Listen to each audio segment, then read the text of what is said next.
നമസ്കാരം. കരിമണൽ ശശീരൻ കർത്തായുടെ വീട് മുഖ്യമന്ത്രി പിണറായി വിജയൻ സന്ദർശിച്ചത് എന്തിനാണ്?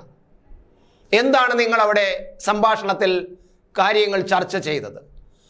എന്തിനു വേണ്ടിയാണ് അദ്ദേഹം താങ്കളുടെ വീട്ടിൽ പങ്കെടുത്തത്? തുടങ്ങിയ നിരവധി ചോദ്യങ്ങളാണ് ശശിധരൻ കർത്തായോട് ED ചോദിച്ചത്. അതിന് വ്യക്തമായ ചില മൊഴികൾ ലഭിച്ചിട്ടുണ്ട് എന്ന വിവരമാണ് ഇപ്പോൾ പുറത്തു വരുന്നത്. എന്തായാലും ശശിധരൻ കർത്ത അയാളുടെ വീട്ടിൽ പോയി ED ചോദ്യം ചെയ്യൽ തുടരുകയാണ്. ഇന്നലെ ഉച്ചയ്ക്ക് 1:30 അപ്രതീക്ഷിതമായി ED ശശിധരൻ കർത്തയുടെ വീട്ടിലെത്തി മൊഴിയെടുക്കാൻ എത്തിയത്. ഇന്നും ആ മൊഴിയെടുപ്പ് തുടരും എന്ന് തന്നെയാണ് കിട്ടുന്ന വിവരം. അത് നടക്കുന്നുണ്ട് എന്നതാണ് നമുക്ക് കിട്ടുന്ന വിവരം. എന്തായാലും EDയുടെ നീക്കം വളരെ ചടുലമായ രീതിയിൽ തന്നെയാണ് എന്നാണ് നമുക്ക് മനസ്സിലാക്കുന്നത്. മുഖ്യമന്ത്രി അവിടെ വീട്ടിൽ പോയത് എന്തിനാണ് എന്ന ചോദ്യത്തിനേക്കാൾ ഉപരി ഉദ്യോഗസ്ഥന്മാരിൽ നിന്നും ലഭിക്കാത്ത ചില മൊഴികൾ, കൂടുതൽ മൊഴികൾ കർത്തായിൽ നിന്നും എക്സാലോജി കമ്പനിയുമായിട്ടുള്ള ഇടപാടുമായി ബന്ധപ്പെട്ട് ലഭിച്ചു എന്ന വിവരവും ഇതിനോടൊപ്പം നമുക്ക് ലഭിക്കുന്നുണ്ട്.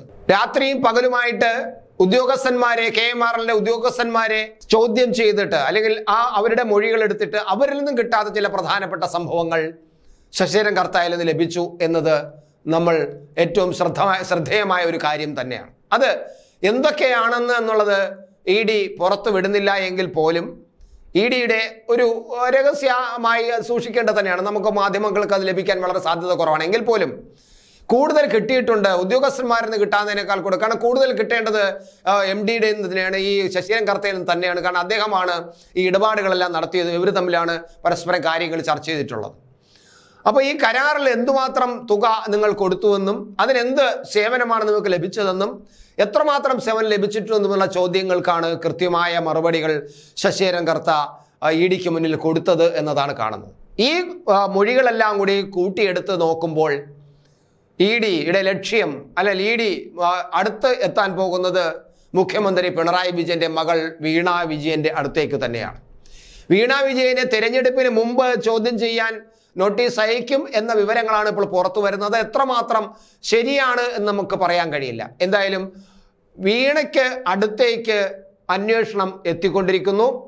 അതിൻ്റെ ഒരു കൺഫർമേഷന് വേണ്ടിയിട്ട്, അതിനെ ഒന്ന് ഉറപ്പിക്കാൻ വേണ്ടിയിട്ട്, വീണയ്ക്ക് അടുത്തുന്നതിന് മുമ്പ് ഉറപ്പിക്കാൻ വേണ്ടിയിട്ടാണ് ഇപ്പോൾ ഈ ശശിധരൻ കർത്തയുടെ വീട്ടിൽ പോയി മൊഴിയെടുത്തത്. അതൊരു പ്രധാനപ്പെട്ട സംഭവമാണ്. നമ്മൾ നോക്കുമ്പോൾ കോടതിയിൽ പോയി, ഹൈക്കോടതിയിൽ പോയിരിക്കുകയാണ് ശശിധരൻ കർത്ത. എനിക്ക് ആരോഗ്യകരമായ പ്രശ്നമുണ്ടെന്നും യാത്ര ചെയ്യാൻ ബുദ്ധിമുട്ടാണെന്നും അതുകൊണ്ട് എന്നെ ചോദ്യം ചെയ്യലിൽ നിന്നും എന്നെ ഒഴിവാക്കണമെന്നും ഒക്കെ ആവശ്യപ്പെട്ടുകൊണ്ടാണ്, അതിനിടപെടണമെന്ന് ആവശ്യപ്പെട്ടുകൊണ്ടാണ് ഹൈക്കോടതിയെ സമീപിച്ചത്. ഹൈക്കോടതി വരുന്ന വെള്ളിയാഴ്ച ആ കേസ് പരിഗണിക്കാനിരിക്കുകയായിരുന്നു. പക്ഷേ അതിനു മുമ്പ് തന്നെ ആരോഗ്യപരമായ പ്രശ്നമുള്ള ആൾ യാത്ര ചെയ്യാൻ ബുദ്ധിമുട്ടാണെങ്കിൽ വേണ്ട, ഞങ്ങൾ അങ്ങോട്ട് വന്നേക്കാം എന്ന് പറഞ്ഞ് ED നേരെ ഈ ശശിധരൻ കർത്തയുടെ വീട്ടിലെത്തി മൊഴിയെടുത്തത്. അത് വളരെ പ്രധാനപ്പെട്ടാണ്. ഹൈക്കോടതിയുടെ പരിഗണനയിൽ ഒരു ഹർജി ഇരിക്കുമ്പോൾ ആ ഹർജി പരിഗണിക്കാൻ വേണ്ടിയിട്ട് ഹൈക്കോടതി ഒരു ദിവസം തീരുമാനിച്ചിരിക്കുമ്പോൾ ED അതിനു മുൻപായിട്ട് വീട്ടിൽ പോയി മൊഴിയെടുക്കുക എന്ന് പറഞ്ഞാൽ വളരെ അപൂർവമായ ഒരു സംഭവമാണ്. അപ്പോൾ അതിൻ്റെ പിന്നിൽ കാണുന്നത് കൃത്യമായ ചില കാര്യങ്ങൾ പ്ലാൻ ചെയ്തിരിക്കുന്നു ED എന്ന് തന്നെയാണ്. വളരെ കാര്യങ്ങൾ പ്ലാൻ ചെയ്തിരിക്കുന്നു, അതിനെ മാപ്പ് തയ്യാറാക്കിയിരിക്കുന്നു എന്ന് വേണമെങ്കിൽ പറയാം. അത്തരത്തിലാണ് EDയുടെ പോക്ക്. അതുകൊണ്ടാണ് ഞാൻ പറഞ്ഞത് ഒരു ചടുലമായ ചലനമാണ് ED നടത്തിക്കൊണ്ടിരിക്കുന്നത്.